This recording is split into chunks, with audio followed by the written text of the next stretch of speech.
بتشتريه من بره واكيد ما جربتيش تعمليه في البيت. النهارده هنعمل مع بعض الكحك بالعجوه او القرص بالعجوه او العيش الفينو بالعجوه. عايزه اقول لكم يا جماعه انه هش وقطن جدا من جوه زي اللي بنشتريه من بره واحلى بكتير كمان. ده غير انك ده ضامنه جوده العجوه اللي انتي حطاها جوه العيش الفينو. السلام عليكم، ازيكم عاملين ايه؟ يا رب تكونوا بخير. النهارده جيت لكم بفيديو جديد ووصفه جديده. لو انت اول مره بتشوفي قناتي ما تنسيش تشتركي فيها وتفعلي علامه الجرس وتعملي شير كتير للفيديو. اول حاجه بقى يا جماعه، انا جبت هنا نص كيلو دقيق، حطيت عليه معلقتين كبار خميره فوريه وربع كوبايه زيت ورشه ملح، وبديت بقى ان انا اقلب بقى في الدقيق، امرسه كده في بعضه بالشكل ده. وبعد كده هنزل بحبه ميه دافيين اهو. نسيت اقول لكم ان انا برضو حطيت حبه سكر كده زي معلقه، وبديت ان انا اعجن بالميه بالشكل دوت لغايه ما الف العجينه كلها.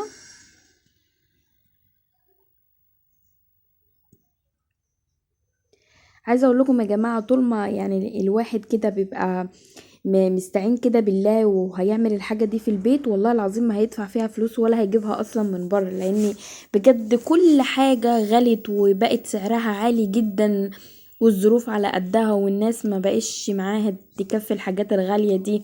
فعلى قد ما نقدر نعمل كل حاجتنا في البيت. ده غير انك بتوفري فلوس كمان، انتي عارفه انتي عاملاها ازاي والنظافه ازاي، العجوة والسمسم واي حاجة انت بتستخدميها في اي وصفة انت عارفة جودتها انها نظيفة و... وعلى اكمل وجه، يعني زي ما بيقولوا. بعد ما خلصت العجينة سبتها ترتاح على جنب، وهنا جبت نص كيلو عجوة او بلح عجوة، يعني حطيت عليه حبة سمنة بلدي كده، وممكن تحطي عليه زبدة، يعني زبدة فرن بدل ما تحطي سمنة بلدي. وبعد كده بقى سبتها على جنب بعد ما عجنتها كويس جدا جدا لغاية ما حسيت انها عجينة ناعمة جدا. انا كده بتكلم على العجوه. هنا جيت بقى العجينه بتاعتنا اللي انا كنت سايباها ترتاح، وجيت بقى هنا قطعتها قطع صغيره كده، وهبتدي ان انا افرد بالفراطه بتاعتي بالشكل ده.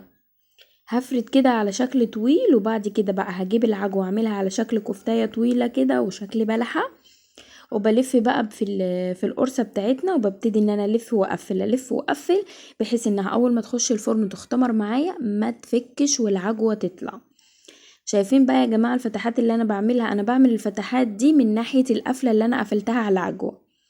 خليكي ماشية معايا خطوة خطوة لاخر الفيديو علشان تعرفي انا بعملها ازاي. بنفس الطريقة هكمل كل العجين اللي عندي بالشكل ده. شايفين بتطلع معاكي عاملة ازاي؟ طريقتها مفيش اسهل منها. انا جبت هنا بقى يا جماعة معلقتين كبار عسل اسود، حطيت عليهم بقى حبة مية وحبة